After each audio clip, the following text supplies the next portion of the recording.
É um assunto muito delicado, é um assunto aversivo de ser falado, é um assunto que causa repulsa, mas ele tem que ser falado. Infelizmente, é um assunto que acontece em pequena e grande escala, de forma menos ou mais problemática. Acontece desde uma exposição, desde uma adultização, crianças se portando como adultos, até crianças sendo sexualizadas de fato, né? É doentio.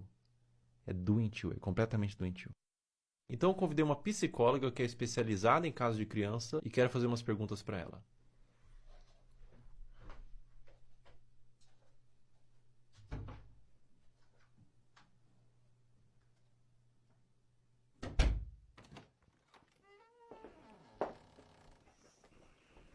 Olá, Olá, tudo bom? tudo bem? Como a exposição nas redes sociais desde a infância pode afetar o desenvolvimento dessa criança?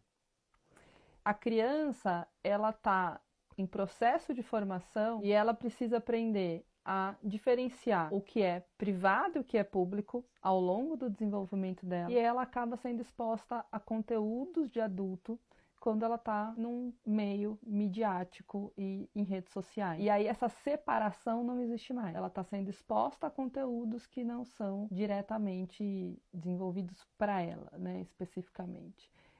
E a mídia, inclusive, muitas vezes, para seduzir a criança, ela usa de elementos infantis, como desenhos, como muitas vezes o som, para atrair essa atenção. Enquanto essa criança ela ainda não desenvolveu habilidades importantes para discernir se aquilo é adequado para ela ou não. E isso acaba influenciando a formação da identidade dessa criança enquanto sujeito, enquanto pessoa, e ela acaba se perdendo muitas vezes de uma essência, a gente fala de uma formação de dentro para fora. Essa criança busca pela curiosidade se construir, e aí ela está sendo muito exposta e vindo muito de fora para dentro. Então, entender tudo isso nos ajuda um tanto a nos colocar. Historicamente, a gente evoluiu para entender de fato o lugar da criança, a gente continua lá negando a existência dessa criança e expondo a conteúdos de adulto que não são conteúdos voltados para uma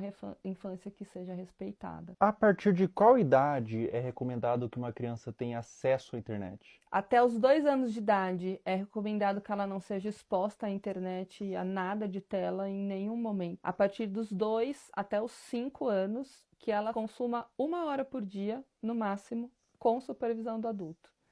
E a partir dos 5 anos, isso aumenta para 2 horas, ainda com a supervisão do adulto. Essa pergunta é extremamente pertinente, né?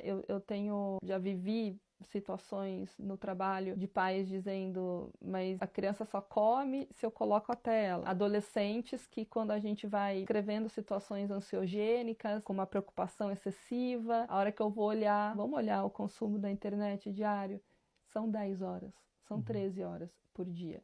Então, isso é uma exposição extremamente que não cuida da saúde dele. Eu tenho alguns vídeos aqui para te mostrar. Nesse vídeo que eu vou te mostrar especificamente, ela tem os seus 15, 16 anos. Ela chama Camilinha. Quem produz o conteúdo é o Ítalo Santos. Acreditando nisso, isso que eu tô vendo? Né? A Camilinha, ela tem 16 anos, 15 anos nesses vídeos. Ela começou muito jovem, com 11 anos, então ela se desenvolveu naquele ambiente. Vê esse outro vídeo, por exemplo. Camila. Ei! Inclusive, ele faz shows onde ele apresenta a Camilinha. Nesse frame, ela tinha 15 anos.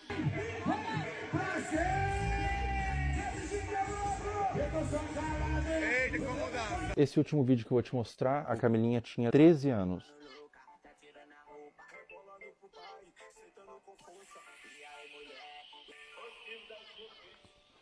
Vamos lá, acho que tem muita coisa aí, né?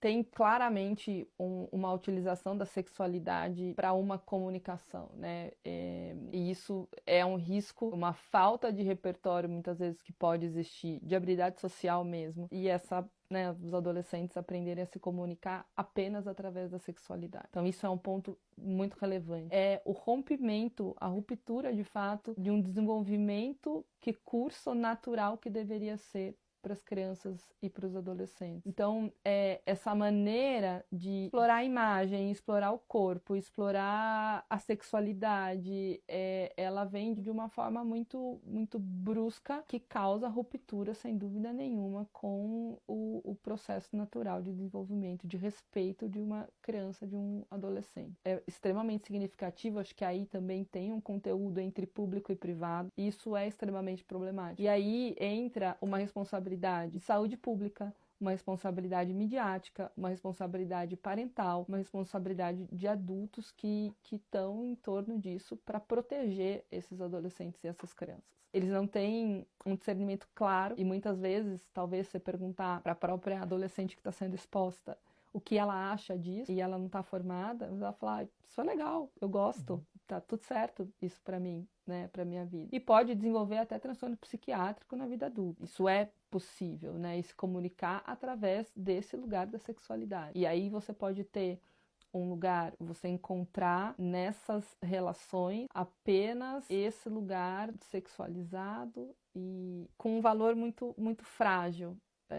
Isso é muito relevante, né? Você busca essa formação de identidade através da materialidade, porque a mídia influencia no consumo, da sexualidade e não na essência. Então, ficar focado no ter e na exposição da imagem. Ela precisa sentir que ela é amada como ela é, não da maneira como os pais e os outros esperam que ela seja. Ela sentir segurança nesse lugar, então esse conjunto de variáveis que a fortalecem para ela se desenvolver em valores distantes da materialidade, da sexualidade e de algo que não protege essa infância e essa adolescência. Agora a gente vai fazer umas perguntas um pouco mais sensíveis ao que tange abuso sexual. O que acontece na mente de uma criança quando o abusador é alguém da família ou alguém de confiança? Confiança que não é de confiança, né? O que acontece, né? A criança, ela não tem claro, quando ela é abusada sexualmente, ela não tem claro que aquilo é um abuso. Existe um estranhamento da criança, porque aquilo não é algo habitual da vida dela, sobre o que está acontecendo. Mas, desde um estranho que possa ser o abusador, no caso, ou alguém da família, um estranho eu vou desconfiar mais facilmente. Alguém da família, alguém que eu confio, tá, né, tendo um comportamento abusivo, é mais difícil que eu reconheça aquilo como abuso de uma maneira clara, porque esse abusador, se eu confio, é porque ele também, de alguma maneira, se estabeleceu ali como alguém que faz coisas positivas para mim, assim como outros adultos que eu tenha de confiança, como vínculo de apego e vínculo de conexão relevante, né? Então, o que acontece é que ela fica na dúvida e o seu lugar de insegurança, porque você passou por uma situação na sua vida em que era seguro passou a ser inseguro, né? E você não teve esse reconhecimento, demorou às vezes anos para compreender aquilo, te torna um adulto inseguro no futuro.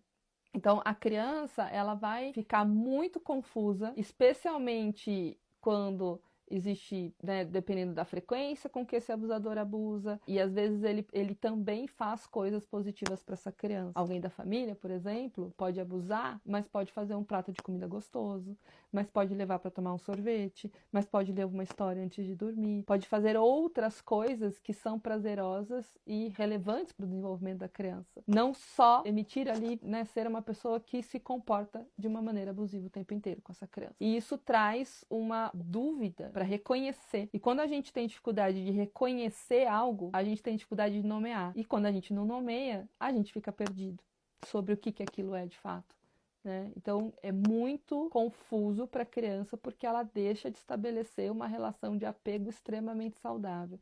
Especialmente porque essa pessoa da família deveria ser 100% de confiança, não é? E também porque o outro adulto da família, que é uma relação muito importante, não está protegendo essa criança. E deveria. Todos deveriam. A gente está criando pais muito permissivos. Sim, sim, Fel. Até pensando assim, como os pais podem e devem cuidar da exposição da criança às redes sociais. Isso tem que ser muito desde o início. Eu vou te dar um celular